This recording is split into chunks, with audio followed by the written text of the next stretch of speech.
What is a shinobi? Any person with a heart called to serve, whose discipline has made them dangerous, is hereby titled Shinobi.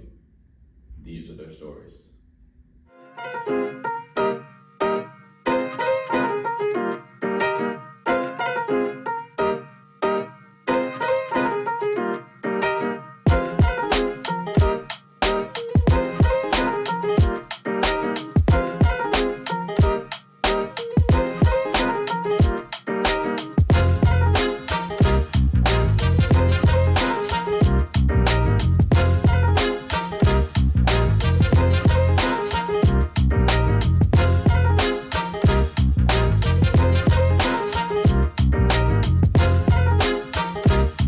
What's up, my ninjas? We're live and we are in studio. Welcome back to Shinobi Chronicles, hosted by Zero Abyss and Naseem.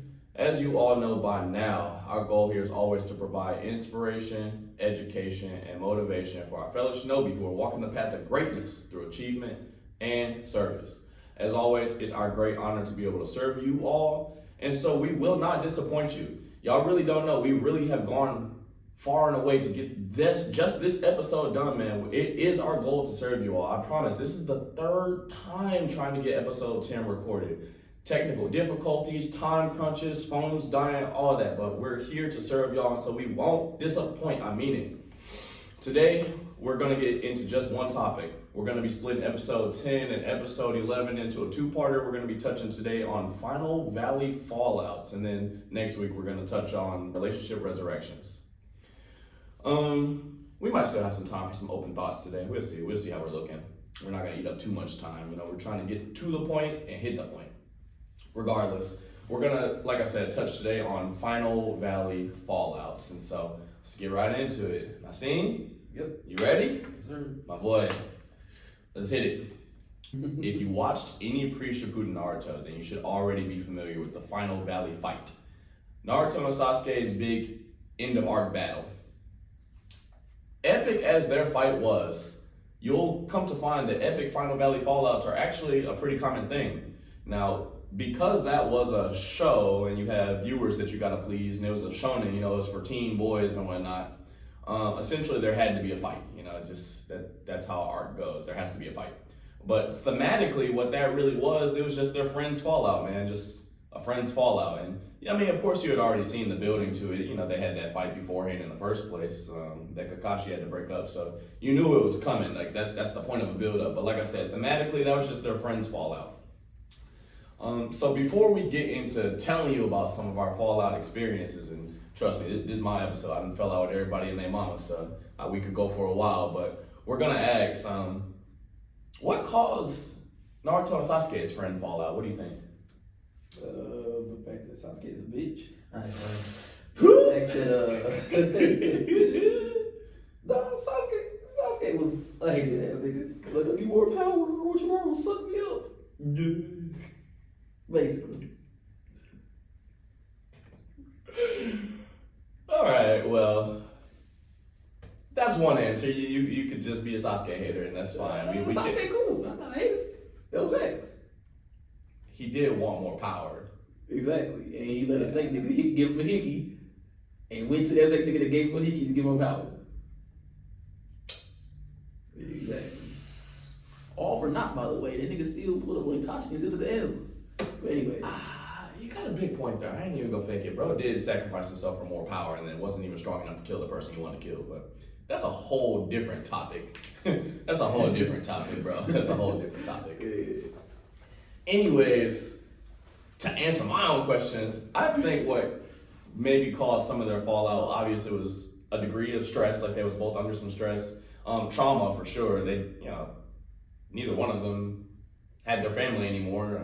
Naruto never had his. Sasuke had traumatic memories and whatnot. Pride and egos for sure, like, their pride and their, I said it, but their pride, their egos, they were really ramping up, each one of them. Sasuke was in the pursuit of power. If that's not pride, I don't know what is. Competition, we talked about this in episode number 3, pros and cons of competition and collaboration and whatnot. But when you're competing with somebody and your boy gets ahead of you, gets a little stronger, like when you think about that build-up fight, we talked about how they had a pre-fight before on the rooftop before they had that Final Valley fight. when Sasuke got to the other side of the water tower and saw what the Rasengan did versus the Chidori, he was pissed because he felt like he was falling behind in the competition. He's like, man, if I don't even have enough power to surpass my, should be peer, should be equal, I'll never drop Itachi. And so, also, there are personal projections. Like I said, Sasuke had his own things he was going through, Naruto had his own things he was going through. Insecurities, for sure. Insecurities, when you don't feel sufficient in yourself and of yourself, that's gonna only add to the need to boost your ego, boost your pride. And different morals and values. Sasuke's biggest value at that time was revenge, and that was really it. Whereas Naruto's biggest value was in building new relationships. In fact, it was really, Sasuke was interested in avenging old relationships that were gone, but he was avenging old relationships, whereas Naruto was interested in pouring his fullest into the new relationships. He was worried about his new family, his new friends, mostly because he never had any. It'd be different, I think, if your whole family got slayed. But regardless, we went over all that, I want to say, because the things that show characters suffer from, we humans also suffer from. Naseem, have you ever suffered from some stress? Of course. Yeah, you ever seen toxicity around, man? Watch it all the time. You ever had to answer to your pride? You ever felt the need to pump your ego up just a little bit? Be honest. I knew he was gonna say no, y'all. I knew when I asked. You don't even gotta answer. I knew he was gonna say no. In the Final Valley follow situation, no. Fair enough. Have you ever seen yourself locked in on a competition, man? Of course. Do you think that you've ever suffered from like your own personal projections, where you may be going through some insecurities, or maybe there's something that's bothering you, but then because of it, you might project it outward a little bit? Well, of course. That's no-brainer. And then, of course, people, it's common, like there's stubbornness, there's mixed energy that people receive and whatnot. Different morals and values. That's every day. People have different morals and values. And so, like I said, even though they were show characters, the reason that they were relatable and likable is because we humans too suffer from those same things. Our problems may not be family massacres or having an evil demon sealed into your belly at the day you were born, but the feelings that we experience, I think that they cut just as deep. And so. That's what leads we humans into Final Valley fallouts. Essentially, though, people fall out with their bosses, teens fall out with their parents, friends fall out all the time, roommates fall out over bills and pay stuff, couples fall out over all kinds of things, over you like that bitch's picture on Instagram. What do you think causes disagreements, though, that could maybe be resolved amicably or more reasonably, or at least we don't have to like each other, to evolve all the way to some type of dynamic or dramatic fallout? No lack of communication. Yeah, for sure. That's all I can think of. Not letting the person know that, hey, this kind of hurt me. That's not what I rock with, or something like that. Also depends on, like you said, morals. So whether or not their morals match with theirs, yours and shit like that. I think maturity makes a difference too. Like, me personally, it's impossible. Like, there's no way I'm falling out with an elementary kid, a teenager, something like that. Like, I understand that your mental is just nowhere near mine, but I'm on a different maturity plane. Or another example, like, I don't subscribe to older folks. Like, when you're in your 40s and your 50s and your shit, like, why are you falling out with somebody in their 20s? Like, that person's like a kid to you. Like, why are you falling out with the young bloods? Like, that don't make sense to me. But, maturity levels. Listen, it depends on what they do. Hey, don't get me wrong. If the old head on some bullshit, somebody got to let you know you're on bullshit. But yeah, ain't no wrong with letting nigga know you're on bullshit. But like I said, if they own some, like, if a nigga slaps you or spits on you, they gotta die. Hey, man.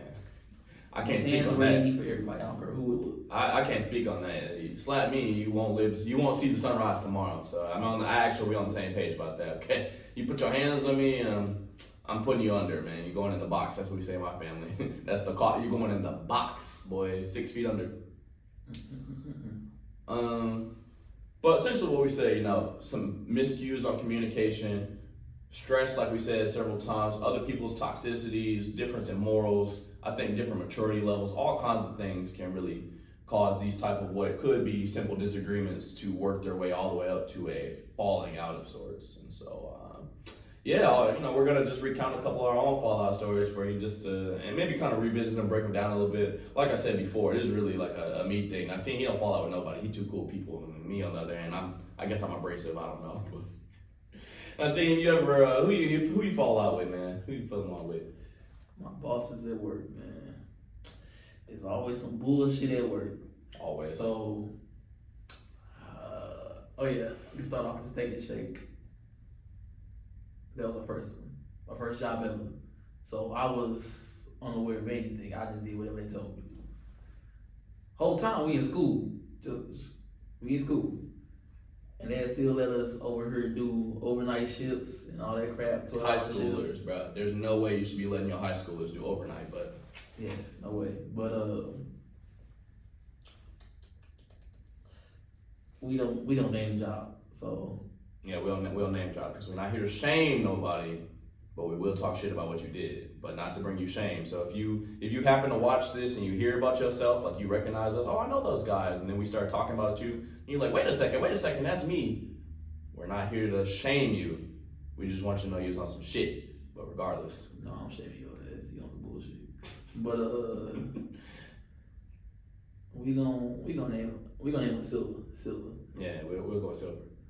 So Silver needed help on the morning shifts, and I'm not a morning nigga. We all know I'm not a morning nigga. And she asked me to do it, and I was like, you know what? Yeah, I'll do it. You know what I'm saying? Dip my foot in something new. And she's like, oh, it's gonna do a couple weeks. You know what I'm saying? A couple is in 2 max. And I'm like, all right, cool. I ain't gonna be doing it for long then after that. So I go through my little morning shifts, making breakfast, chefing it up. After 2 weeks, she scheduled me for it again. I'm like, hey, cuz, what's going on? I can't do this. And she like, oh, I just need your help one time. I'm like, it's the last one. I can't do it no more. She scheduled me for it again. What the fuck was she on? So Drugs. When the nigga ain't show up, then it was all bad. And I forgot what. I'm pretty sure it was during Christmas time. And that's another reason why I didn't show up, because my mama had to go out shopping for the kids and stuff, so I watched the kids, you know what I'm saying? And she's like, well, you need to show up or you're fired. I'm like, it is what it is. Oh, whole time, it was the one off of Natural Bridge and Lindbergh. Lindbergh, St. Charles. Yeah, that's what I mean. Oh, my fault. Lindbergh, Old St. Charles. And I stayed all the way in UC at the time, so traversing between to and fro with the Metro Link and all that stuff, and I wasn't gonna ask also for a ride every single second of the day, and especially in the morning when I had to be there. Nah, that nigga was sleeping. I sure was. I was, yeah. Yeah, he had nights. I don't know why I say yeah, that bullshit, but whole time, yeah, she was like, yeah, if you don't want to show up, you're fired. I'm like, well, okay, he ain't bothering me none. And to contact me, they have to go through him, so they call him up so he can call me up. Delirious. Because I wasn't going to answer the phone for the answers. But, yeah, they're like, hey, man, what's going on? Like, I'm not showing up. What's that? He's like, oh, all right. Man, that was it, man. Silver was a trash manager anyway. She was the GM. Sitting her ass down, not doing shit. Not at all times. Like 90% of the time. No. It made me so mad when she like, hey, can you make me some pancakes and some eggs and something? Like, the fuck you mean? I got shit to do. But anyways, yeah, that was number 1. Number 2 was. What do you think were like the source factors of the fall in LA? Do you think that, like you said, it was Christmas time for sure. Y'all probably all know. Everybody should know. Like December is like probably the most stressful month of the year. I don't know why it is. Beyond just that it's cold as hell, wintry and stuff. Like everybody's thinking, oh, the year's almost over. So like whatever goals you didn't get done, people are thinking about. People are thinking about like getting gifts for their kids and stuff. People are thinking about like this and that type of family engagements and stuff. So like December is a stressful time of year as is. But like, do you think there were some stress factors, or do you think maybe Silver was just a genuinely toxic person? Or tell me this, do you think that there could have been some communication improvements on either or both party sides to have made that like more amicable, more reasonable, you know, like, or I'll tell you what, here's one communication miscue. She told you a couple weeks, like up to 2 max, right? You can't tell somebody 2 weeks max and then quietly schedule them back on the schedule for the 3rd week. You gotta, at the very least, say like, hey, we have some things going on. Do you think you could do this another week? But like, what areas do you think maybe could have dialed that back or slowed down to make it less of a fallout and more just a little small disagreements on? To answer the question, I would say all the above. Even though I feel like my communication was there, I ain't gonna cap. But yeah, the stress, like I said, I'm not a morning nigga. So getting up that fucking early, riding the bus, and all that shit, like that shit is not fun. Not fun at all. Especially like niggas who ride the metro, y'all already know how it is. Like the Henley station is that. It's like we know how it is. But anyways, like that shit, like that stress was not it. And then having to learn breakfast and stuff, which again I was down for. I like learning shit. But having to learn breakfast and then do all of that and making niggas shit the way they want to, like, oh, I want my egg done over easy, over medium, over hard, or I want it boiled or shit like that, like steamed. I mean, I'm like, bro, like niggas don't got time for this shit. I got stuff to do. And to prep for the next shift and shit after that. Because we will always talk about how niggas ain't had shit done before the shit before. Oh man, we hated that. So yeah. I did my best to make sure that was done at least to make it easier for them. So I was like, bro, I don't have time for that shit. But yeah, the stress, miscommunication, like I said, though again, I was like, hey, no more for this because I already stuck it up with the extra day and you did it again. I'm like, nigga, I can't do this shit. And I probably could have said like, hey, I'm honestly getting tired of this. I can't. If you want me to be here on time, it ain't gonna happen. But what was the other one you said? I was gonna say this is honestly one mark that kind of retouches on what I said about like the maturity gap thing. Silver, let's say she was like maybe late 30s, 40s, something like that. But don't you think that maybe her maturity level should have been like it should have exceeded that of a high schooler's? Well enough to say that if I'm telling you like I live far away, I don't have a car, so my transportation don't be as reliable as yours might be, like you're already putting me outside. When I signed up for this job, I never said I wanted you to do mornings and whatnot. Like at some point I feel like I think maybe that her maturity should have kicked in and be like, oh, I see what the issue is here. Let me work on solving that for you. You know, something like there should have been a degree of I'm trying to say reasonableness. I don't think that's a word, but y'all know what I'm trying to say. Like rationality. Maybe. There probably should have been a degree of rationality. But I mean, in her defense, when we did, well, I ain't gonna say we, but when I did it, I said it's flexible. So in her eyes, I can do that. But at the same time, she knew we were high schoolers and niggas had school. Can I say like, what, you 39, 43, whatever, what are your mental expectations of a 17, 18-year-old? Because for me personally, at 26 now, my expectations of a 17, 18-year-old, they're like down here, but I don't expect a lot of them. So why would she? And I mean, I understand like it's a job, so everybody's got to be accountable, but we live in a real world, not a fantasy one. So you need to be realistic. What are your realistic expectations of a 17-year-old? It don't make sense. She kind of set herself up for it, for real, but yeah, it's all second shit.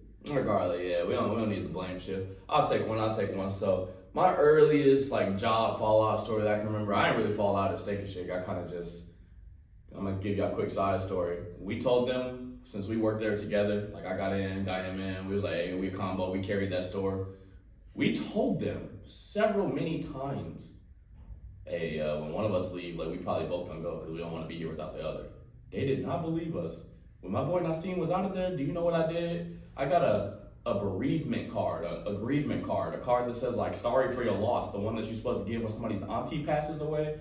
And I put my 2-week notice in there, left it in the manager's office. It was very petty, very petty. But I was a teenager, so not that like gives me the pass, but I promise to God, yeah, we got up out of there, but so I didn't really fall out of Steak and Shake. That was actually a smooth exit for me. But my second job was at Chick-fil-A, bottom of 170, Chick-fil-A, Brentwood, whatever. Super busy Chick-fil-A. If I'm not mistaken, we was like number 1 in the Midwest or something like that. We was like number 4 in the whole chain. very busy Chick-fil-A. If you STL person at all, you from St. Louis and you've been to that Chick-fil-A, you know what I'm talking about. I don't really need to specify it for you, but regardless, I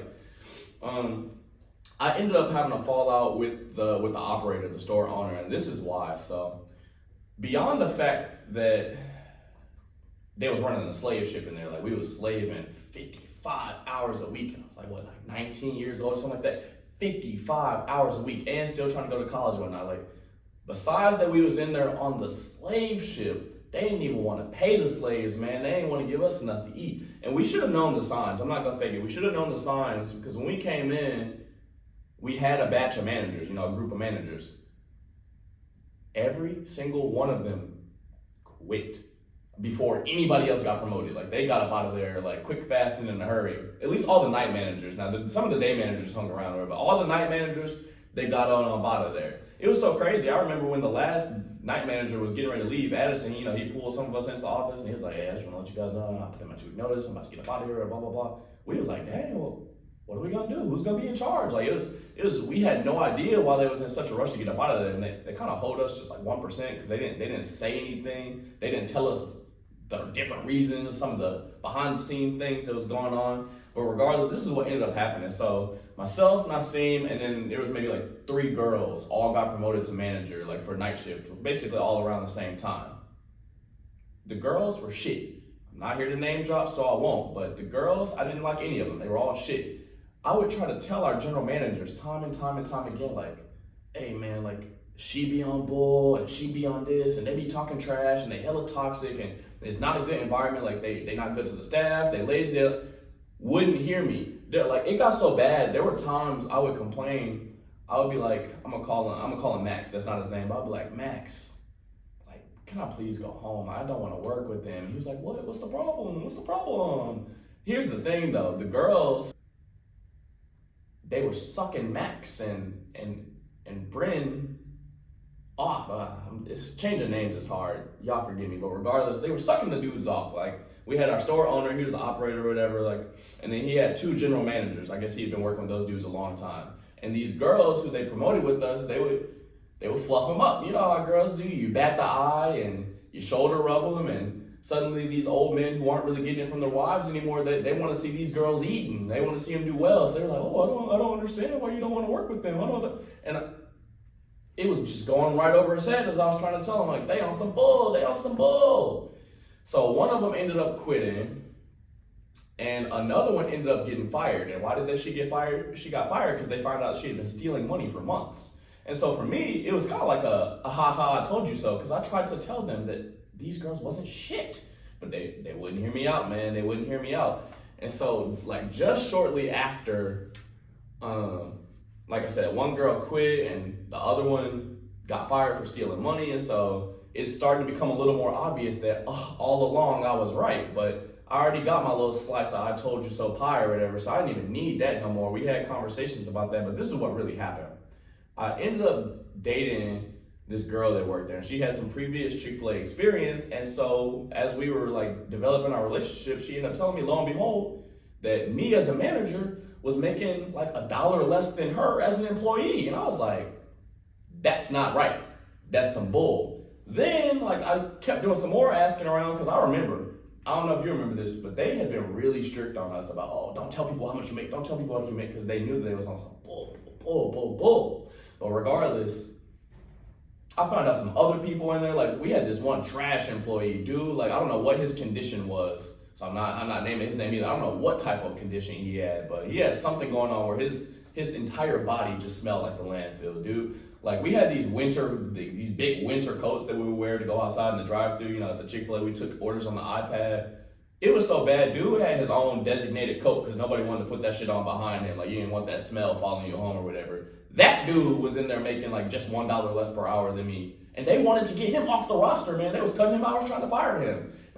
So when I went to them, I was like, I just don't understand how, like, he make almost as much as me. I don't want him. And she make more than me. And y'all don't even, like, I'm a manager. I have responsibilities and all that. She showed up late. Like, it didn't make sense to me. And so that really irked me up, because when I started doing the math, like, I think it was 2018. I want to say it was 2018. That year at that Chick-fil-A, from like January to December, that year, our store did $10 million big bread, right?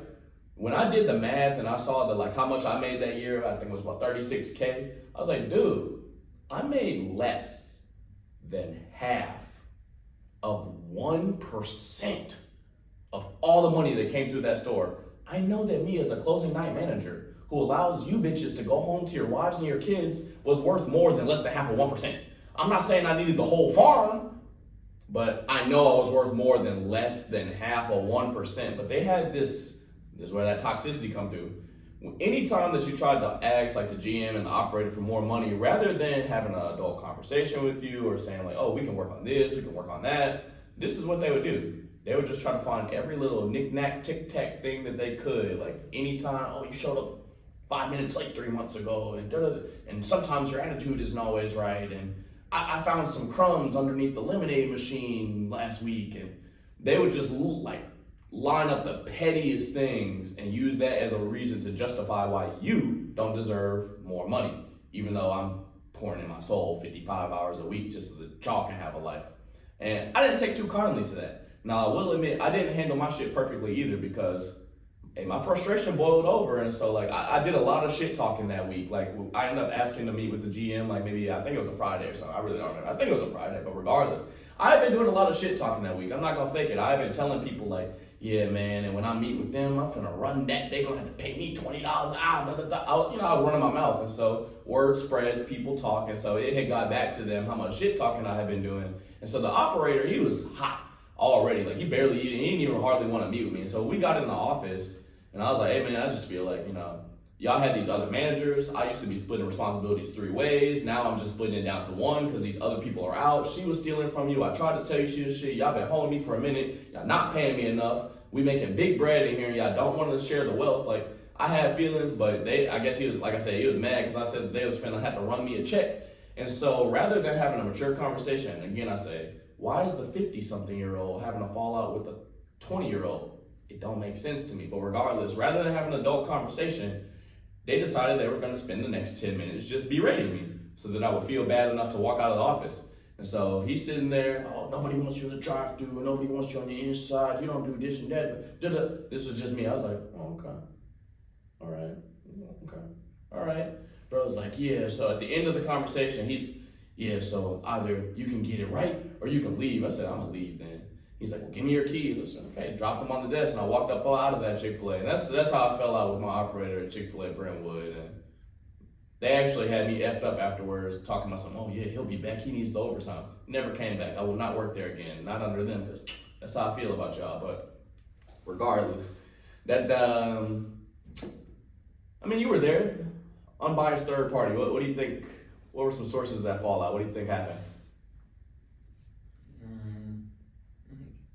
That's another lack of communication instead of going to them from the get-go and talking shit on them. Yeah, that was bad. I didn't need to talk shit. I didn't need to talk shit off the rip. I could have kept my mouth closed about how I felt, but regardless, what else?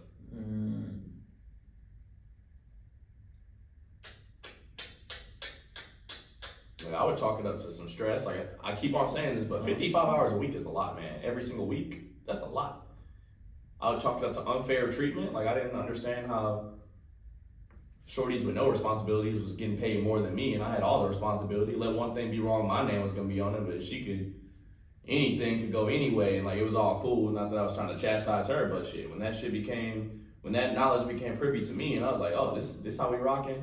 Or, again, I say, less than half of 1% of the total dollars that flowed through that bill that made it to me.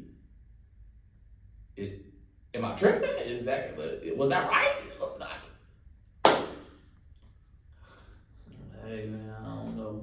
Who's to say? Their business, their business. But Exactly. I will tell you this: the sacrifices that we made, because I got up out of there, he shortly got up out of there. Well, actually, he got up out of there, came back a couple weeks later, and then got up out of there again. But that's a whole different thing. I forgot that you had quit there. I just remember that. He quit before I quit. But anyways, the sacrifices that we made to that store did bear fruit for somebody, because, you keep in contact with some of your old coworkers and stuff. And we ended up finding out afterwards that instead of a couple months later, like, they needed to pay people to keep them in the door, like to get people to come work there. And not like the little $9, $10, $11 they was trying to pay us. Imagine that. $11 as a manager. Crazy. I was too young. I didn't know better. You would never get me on that nowadays, but imagine that. Whereas afterwards, they end up having to pay people like $13, $14, $15 just to come in as part-time employees. I'm not making this up. So we didn't sacrifice for nothing. We just didn't see the fruit of our own sacrifice. But that's okay. Like, we had the moral victory there. Because, again, I say, and me effed up thinking we was just going to ride the slave ship forever. What about you? I know you had a CFA fallout too with one of your managers over there. He only fall out with managers, bro. Swear to God, I do. But the same Chick-fil-A you left. The reason why I left the first time was because the way they had the management system set up was horrible, in my opinion. So I was considered a champion, which you could just chalk it up to like team lead. Yeah, I guess so. So some people like you got your managers and then your assistant managers. I was before assistant manager, but I was under assistant manager, but above the regular employee. I don't know how to say it, but at a point, I hear all the managers. It's like, man, we got a nice little bonus or whatever. So like, I'm like, oh, y'all got a bonus? That means I got one too, then, right? Because I did the same shit they did, bro. I remember that. I closed their stores. I counted their money by the end of the day. Like, if I'm counting your money by the end of the day and closing your store, that should be enough for a bonus, in my opinion. Facts. But the thing was like, and I was like, oh, man, and I was like, help me check how to find it out, or whatever. And we was like, pay stubs and stuff. I'm like, yeah, you ain't getting nothing. I'm like, fuck you, me. Like, so I just went to the director. I'm like, hey, how am I getting no bonus or whatever? He was like, oh, this is because of your position. Like, you're not considered a manager. I'm like, but I do the same stuff that y'all managers do. Told you that unfair treatment, you'll blow up relationships like that. So that made me mad. I was like, bro. And it mixed a whole bunch of other shit. Like, my position was for the most part outside. And this was before they had like the little awnings and all that stuff to protect us from the weather a little bit. Right, we had it real bad. Any of y'all working at Chick-fil-A Brentwood now, y'all got that nice canopy. I promise. All Chick-fil-A's now. Actually, a lot of them do, if I'm not mistaken. I don't know about all, but most do have like the little canopy now. Regardless, we was pre-canopy, man. Any of y'all work at Chick-fil-A's, wherever y'all know y'all got that little canopy over the drive-thru. It's heated and cooled, got the fans with it. We didn't have none of that. We had propane tank heaters that would run out of gas like 2 hours into your 7-hour shift, like all the time. We suffered in exchange for y'all to come up, but it's for your benefit. We ain't mad about it now, I'm just saying, but regardless. Yeah. And before I took the leadership position, I was the leader of outside, champion of outside. So I was like, well, before y'all put me in this position, I hope y'all know, like, if I say we come in, it means we come in, because nobody's gonna bear that weather. And they were like, okay, that's fine. So yeah, all this little bullshit they did, like we would sit out there, not a customer in sight, and so we would sit right there on our phones and just talk to each other. They didn't have no problem with us on phones because they got the cameras out there. One time I brought my sketchbook outside because I didn't want to look at my phone. I was like, I'll just draw a little something. I was still doing my job. And they was like, well, you gotta put that shit up. I'm like, I remember that because he was like, "Oh, I'm not paying you to draw," and you took offense to like, that. The thing was, when he said it first, I'm like, "Oh, okay, I understand. Like, it was my fault." And then he came to me again and said shit. I'm like, nigga, like I said, my bad. It made me so mad, bro. I was like, bro, I understood I messed up. The young guy repeated over and over and over. Like, god damn. And I was like, but y'all cool with us having our phone out there and being on our phone. Like, there's no fucking difference. But anyways. Another one I remember too, because you used to tell them like, the same people shouldn't be outside all shift. Like, maybe we should rotate people a little bit. Yeah, like. They wouldn't go for it. It's the same people all shift. I promise. If you got there like 2 o'clock, you would work till 10, you could be possibly outside from 2:05 to 10:05. Yeah, like, I didn't know myself. I was cool. Like, I was like, yeah, I just break the withers. Because I was young and I just took a lot of shit. But, like, since, again, I was outside and I was talking to them, they was like, man, I can't do this heat or I can't do this cold weather shit. I'm like, all right, cool. I'll switch y'all niggas out. So, the plan was to switch them all out. And they did it a little bit. But, again, like, the weather was horrible. The reason I left, what was the reason I left the first time? I think it was the reason I was the first time. I think it's because they wouldn't swap people out like they said, and I think that when he made that draw comment too. Yeah, I was thinking it maybe a rainy day. It was raining hella bad, and it was during like a lunch rush. And like when I say hella bad, like I think I remember that too. We was soaked to our shoes, like socks and everything. Like and they was like, oh, we'll just give you a different shirt. I'm like, we're not gonna do this bullshit, bro. So I was like, we coming in. They said, okay. The owner comes out and he putting up umbrellas and shit. I'm like, what you doing, player? He's like, oh, we gotta take more orders and stuff like that. Y'all gonna stay out. I'm like, bro, no, we're wet and cold. Like, do not see this, bro. It was definitely like February or something too. Yeah, I was like, bro, what is going on? Like, no, I just said we coming in for this reason of us being drenched and stuff, bro. And he was like, well, I mean, if you don't like it, you can leave. I was like, okay. I was like, no, I think I said like, nah, bro, us being out here and stuff like this is bullshit. And he didn't like that I said it, I guess. He was like, well, if you don't like it, you can leave. I was like, all right. Put these little tablets on the ground and shit and walked away. That was another thing too. We like did tablets and the water was on that shit. We couldn't even take the orders out. Like so, no matter how you see it, you gonna have to take orders like from the inside. Like, but it was whatever. So I left. I think Austin was still there at the time, and I eventually came back. But shortly after I got there, he left. On me, I did. I was like, this nigga. But the plan was for me to be an employee. I never like communicated I wanted to be an employee. They put me back into the manager position, and I was doing manager shit again. And I was like, fucking hell. But either way, since Austin wasn't there, and they was doing a lot of me, and they didn't like. There was no raising money for me or anything like that. I was like, I really don't feel like I want to work, so I just started not showing up, calling up late, stuff like that. Eventually, I was like, yeah. I just stopped showing up, and they called me, and I just didn't respond at all. So they could just took it as quit. I think I remember the day I quit was actually the day that they were talking you into coming back. You came up there for a meeting so they could try to get you to come back. And then when the office, when they was going off of me, it was like, oh yeah, and you brought Darion up here talking about something, oh, he's here for the show. I was like, I didn't even know he was coming today, bro. Y'all just making up anything, but it was Delulu, bro. But yeah, that was a lot of nonsense. So yeah, a lot of miscommunication and stuff like that. But yeah, that was the second chick I went to that I had a downfall with. So that one, I was in the back this time, chefing it up. And I can't even name drop, but the manager there, he was the second in command, basically. This is the Christian location, like soon after they opened, I went over there and stuff like that. The owner did not know anything about business, nor did he know how to allocate anything like that. So he was still new to it all.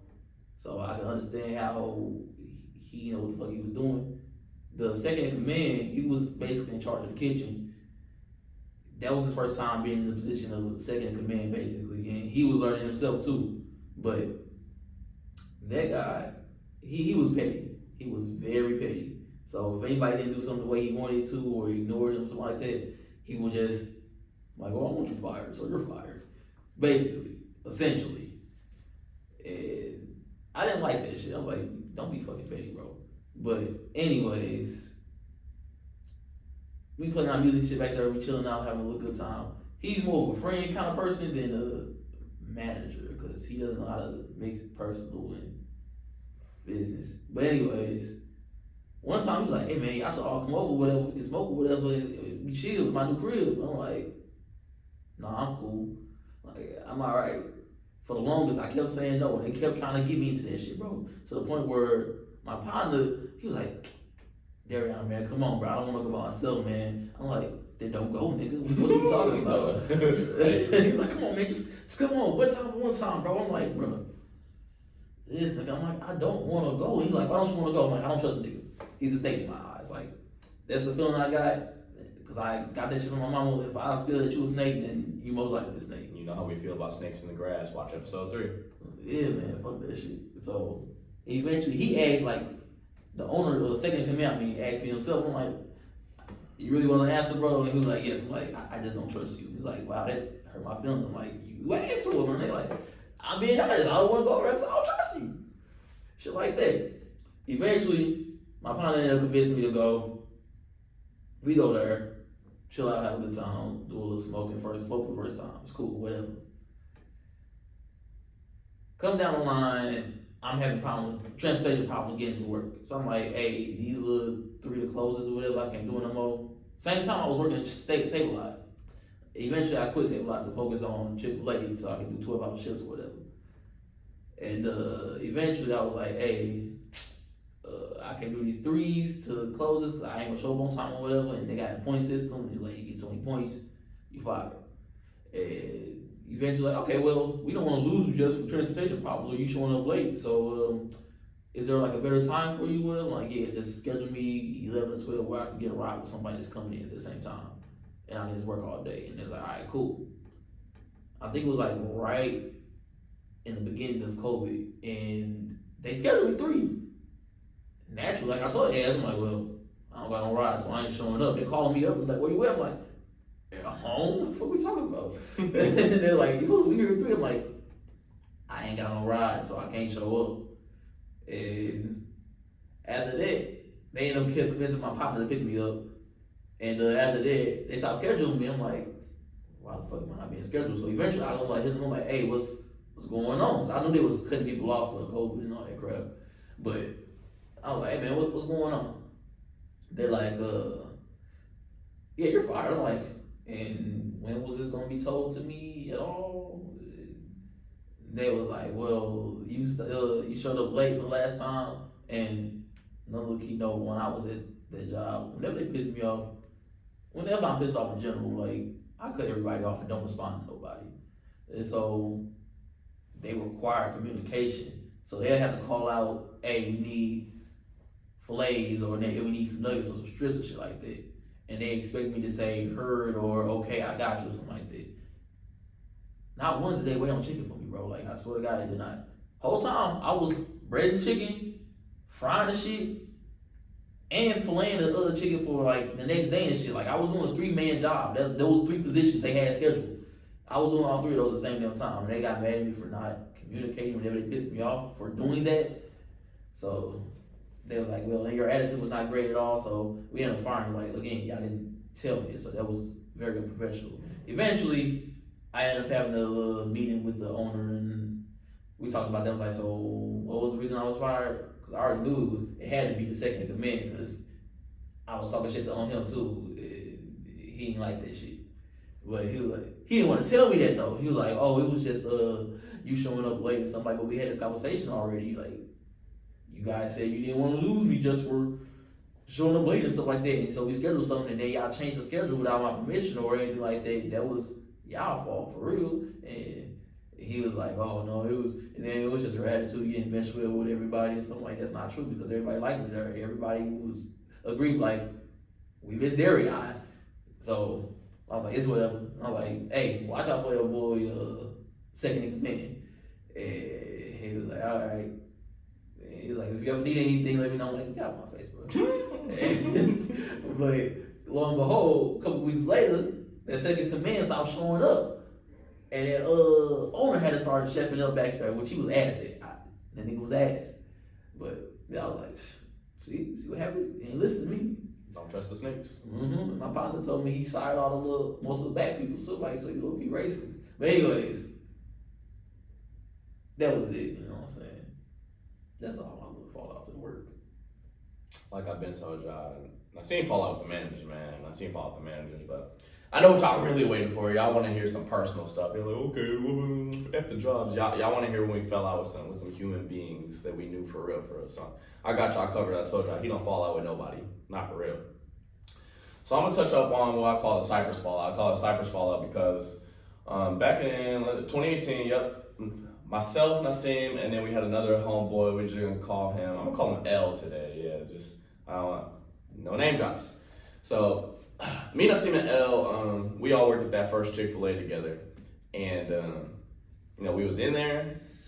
I think I was going through like a breakup or something, so I was moving out of my girl's place. So I moved back in with my mom, but I didn't want to be there. So real quick, I was like, hey yo, like, why don't we team up, pool resources, like go get our own spot, live freely. You I don't want to be at my mom's house. I don't think y'all want to be at y'all mom's houses either. Like, let's get it cracking. They agreed, so we teamed up. All three of us, we went ahead and got our spot in Cypress Village, and that's why this is going to be called the Cypress Fallout. Essentially, though, with that Cypress was, let me start here. Cypress was excellent, when it first started out. We moved in June, and shit, it was the crash pad, man. You had two 20-year-olds and an 18-year-old with their own spot, their own monies, and their own desires to, what did we desire to do? Get some money and have girlfriends? But it was cool, man. Cypress was cool, and the first couple of months was actually incredibly fun. Like, especially like come the weekends and stuff. Like, we was probably like getting drunk unnecessarily. Like, we was turning up, man. We had speakers and stuff. And then I'll tell you where it went wrong though. So y'all remember I told y'all about them three weak ass girls that ended up becoming managers with us and whatnot at the Chick-fil-A. So essentially, girls, bro. You met me about them girls. They ain't do nothing to you, bro.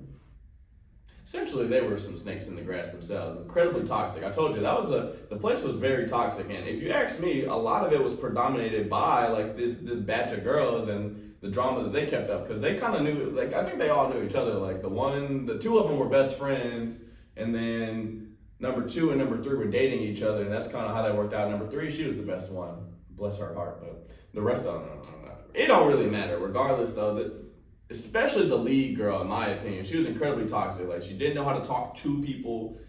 Then she did a lot of shit talking about people behind their backs, sometimes to their faces. Like, I personally wasn't a fan, but regardless. So myself, Elle, and Naseem all work at this same Chick-fil-A, and we team up and get a spot together. By chance, I told y'all, I was dating a girl there. Naseem was also dating a girl there, and Elle ended up dating a girl that was there.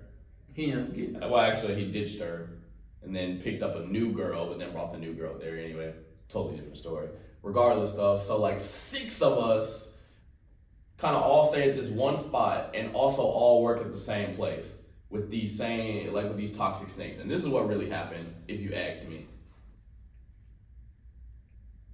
The people within that job and their toxicity had too many angles to look at our business, get jealous, and attack it. It's one thing, like, if I work here, but then the other 5 people who live in the house with me all have 5 different jobs and whatnot, like, then I only got to fend for myself, take care of myself, whatever else. But, like, even on my off days, nonsense could be infecting the spirit of our house because, like I said, you got these snakes slithering around, running the store. Basically, they was also managers too. So actually, they wasn't even just slithering around. Like, they was out in the open, boy. There was some rattlesnakes, and they was rattling them. So you had these snakes running the store with only so much influence from me. Like, I'm only one manager out of a couple, whatnot, and the other managers all saying. But regardless, they had 5, 6 angles to look at our business and attack. And I think they really got jealous because they probably figured, like, if all of us was working there and all of us was in, they probably thought we was splitting that rent like 6 ways or something. So they probably thought that we was on the gravy train, bro. And they wasn't rocking with it. They didn't care for that too much at all, I think, because, like, this was the one comment that stands out of my mind. Obviously, nobody can ever remember everything that was said about them or whatever else, but I think this was the comment that really told me, like, oh man, this is when I heard about this, how I knew I went bad. Like, things was going bad. They would be like, again, I said, so we all lived together, and then we had like 3 cars between the 3 couples, pretty much, or whatever. So, but niggas would carpool. Like, why would you take extra cars if it just, if it don't make sense, it don't make sense, regardless. So they would be like, oh, y'all all live together? And we'd be like, yeah. And they say, oh, y'all all ride in Austin's car? Yeah. But that's Austin's car, right? Yeah. And then they said, so basically Austin like y'all daddy, right? They should have never said that shit, bro. Like, you can't say that to a grown man. Like, you can't say that to any grown man. Like, oh, that your peer, your same age buddy is your dad. Like, no grown man gonna take that. But you can't, especially you can't say that to some 18-year-olds, to some 20-year-olds. Like I told y'all, egos and pride, they can really they can exacerbate a fallout. That's going to be a deep stroke to anybody's ego, especially some 18-year-old young men that just got out their mom's houses and whatnot, trying to prove themselves in the world. So I think that, of course, that wasn't the only thing that was said, but I think that essentially personifies the nature of the relationship that we had between us living in one spot together, and then like the environment that we had in that Chick-fil-A. I told y'all, very toxic. The ownership was toxic. We was on the slave ship. They wanted to run us. It was unfair treatment. And even the personalities that were in there, some of those, like I told y'all, shit talking and some more. And so that type of toxicity attacking us from different angles, infecting our minds, and then we all got to come back and live in the house, only added to the fact that, you know, I'm not gonna fake it. I was immature. Like as a friend and as a leader, I was immature. I had shortcomings, you know, and we were competitive too. Especially me and Elle. We were both Capricorns, so we were hella similar, and so we were both incredibly competitive. In fact, if I recall what got us into even knowing each other, becoming friends, like we were talking about For Honor, it's a video game we were playing. And Elle played For Honor, and he thought he was the best one. He was like, "Oh, I'll work y'all boys in For Honor, whatever, blah blah blah." And you know, in the beginning, Cypress was mad cool. You know, we partying, drinks, I told you and I, like we had these lights and stuff, speakers, music, we'd hop on the sticks, we had like house game nights, like it was cool, you know, the competition could fly. But later on you get into the winter, so can't nobody go outside, there's hardly any sunlight, the serotonin is down, the depression is up, the toxicity was going on around in Chick-fil-A. You got people talking about so that's y'all daddy, like there was so much going on, and my own shortcomings, I think, as a friend and as a leader, you know, just my own lack of maturity and whatnot, it caused me to do some stupid things. I'll tell y'all, one time, one of the dumbest things I did that quickly ruined our whole Cypress dynamic. One time, myself and my girl, and Elle and his girl, we were kind of having like a little party night. Everybody was in my room, we had the speaker on or whatever. We had like these lights that hung from the ceiling and stuff. It was dope as hell, but we were having this like party night. And for whatever reason, I don't even know, Elle stepped out maybe like 10 minutes, something like that, 10, 15 minutes, it don't matter. Door was closed, so when he came to come back, he just walked right on in, which makes sense. 3 of us were left in the room, myself, my girl, and his girl. I was drunk, I was tripping, so I'm not proud to say this, but I'm gonna tell y'all because this is a place for open dialogue. He came in the room, and my ass, I think I just wanted to show out. Maybe I got excited because there were 2 girls in the room with just me, and it was like 8, 9 o'clock at night, so I don't know. I don't know. He came in the room, and I was tripping. I grabbed him by the neck like I was going to choke slam him. I stepped up to him, and I was like, "Boy, don't you ever come in my room without knocking on the door." He was like, "Fuck you mean? My girl in here. I'll step in here if I want to." And we didn't fight, which is good, because some niggas could have fought over that shit. Like, I put my hands on them technically, so we could have fought over that shit. Again, I say, I'm not perfect. I ain't handled things right.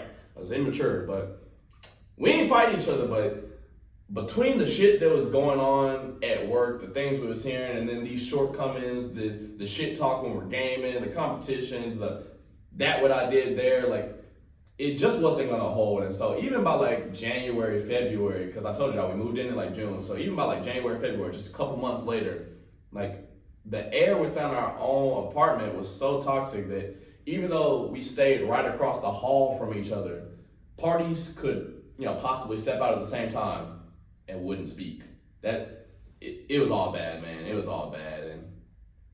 And shit, by the end of Cypress, we made it to the end of the lease, surprisingly, but because shit, even beyond that, like then people was quitting the Chick-fil-A. I quit, Elle quit, he quit. So like people was in between jobs at times. The money flow was off. So sometimes different people had to chip in extra on the rent or chip in extra on that. There was a lot going on, but just like I said, a mixture of our own, at least I'll call it my own immaturities, my own shortcomings, the toxicities that we faced, the stress of the, you know, changing jobs, the work weeks we did have, you know, it fell apart. And so fortunately, it never came to blows. Kind of like we never fought each other or anything, but the energy was never right. I always said, like, by the end of that lease, I knew that Elle didn't fuck with me. Like, I knew good and well, and I would even say it, like, "Bro, I know you don't fuck with me. Like, you ain't even got to call it nothing else." And he did a lot to save face. He's like, "No, it's not that. It's just he didn't fuck with me, bro." In fact, next week when we talk on the resurrections, I'm gonna tell y'all about when I tried to resurrect with Elle, but bro, he didn't fuck with me, so. I would say, I mean, there was a lot of things that contributed to that there falling out, but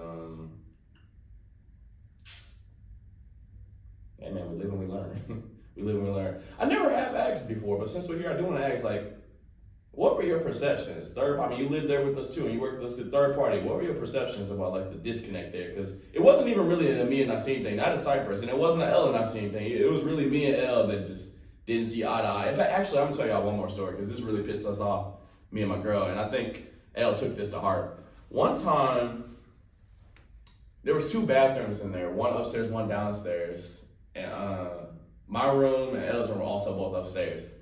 One time, me and my girl like went to go in the bathroom, and it was like smelling weird in there. We was like, what is it? I ain't never smelled that before.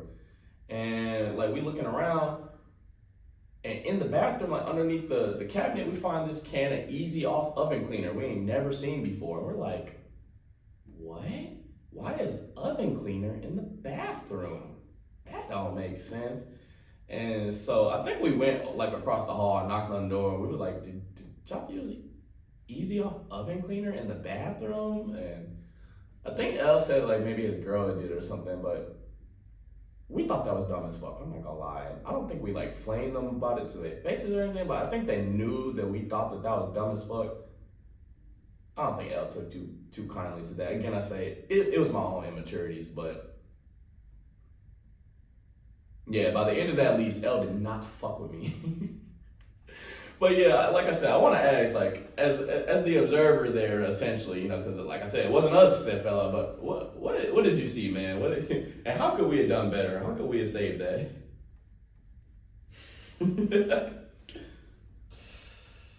Well, do you want my full opinion or just part of it? Hey, run it down, man. The young ninjas need to know.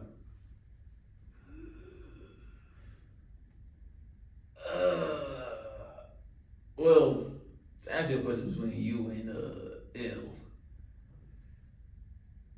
I just thought both y'all niggas was some bullshit. Like, I was like, these niggas. Especially like, since I always minded my business. These little parties and shit these niggas was doing, I was either at work or downstairs minding my business. He came to one. He threw some money too. Don't lie to the young ninjas. He was there. I don't have no photo proof, but he was there. You can lie if you want to, but you was there and I was there. I know. He can't know me. I don't have proof, but you know what? He knows and I know, and that's all I need because we was there. I don't need nobody else's belief. He knows and I know. You know you came and you had fun too. You didn't just come. You came. You enjoyed yourself. That's why he was throwing that money, boy. He had like cash his check or something. He threw his whole check on the floor. We was partying. And his girl wasn't even there that day. His girl wasn't even there that day. I think we broke up at that time. Otherwise, I probably wouldn't be up there. But anyway. Hey, you came to the party though. Anyways. Like I said, those altercations they had, Darian was not there for. So, and then being the chill ass nigga who don't give a fuck about shit, both parties came to me about both things, like each other. I'm like, how about y'all just not be niggas? Like, it was like easy to solve. Like, so much shit went down. But the downfall of Cypress, my personal opinion, really think it occurred when the female showed up. Yeah. These niggas don't know how to act around females. We do now. Well, I don't know what Elle knows, but I know how to act around females now. These niggas don't know how to act around females. And so, like, naturally, me and him was talking, like, hey, man, what's... Your name dropping. I'm worried. I was gonna say, me and L was talking, like, hey, man, what's we all on the car together, actually. We all on the car, like, so what's the deal with the girls or whatever? Because they've been there for a little minute. It was like, are they gonna chip in on rent or no?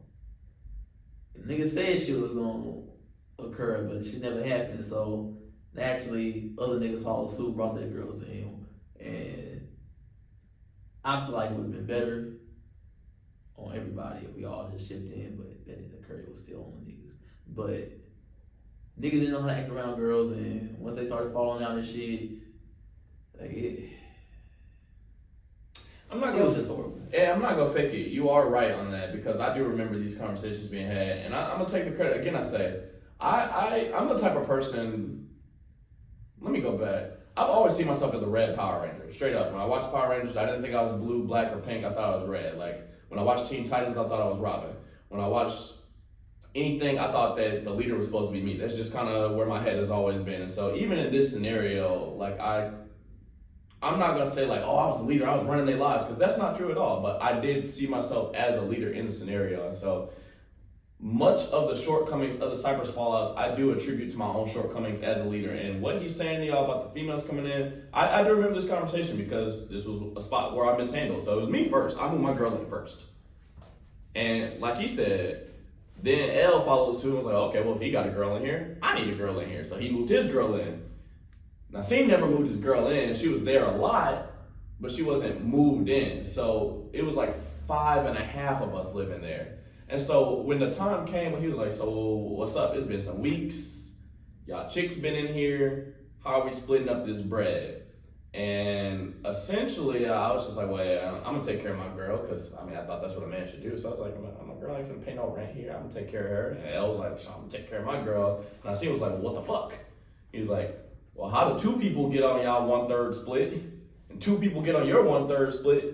But my 1/3 split is just me. Like, well, how's that fair? He definitely asked questions about that, and I guess he said, I guess we told him we was gonna have them chip in, and it didn't go that way. And so that was early in the lease too. This was like, shit. This was before I think this was before I had even snatched Ella up by the throat. This was before motherfuckers was like quitting their jobs. So yeah, Cypress has some shortcomings early on, and again, I take the credit because I asked to organize this. I brought us together, and I was a man without a plan, and y'all have heard me say before, don't never deal with the man with no plan. I was the man with no plan, and so my failure to plan was a plan to fail, and that's what happened. You know, I'm amazed we made it to the end of that lease. It's because I was there, Austin.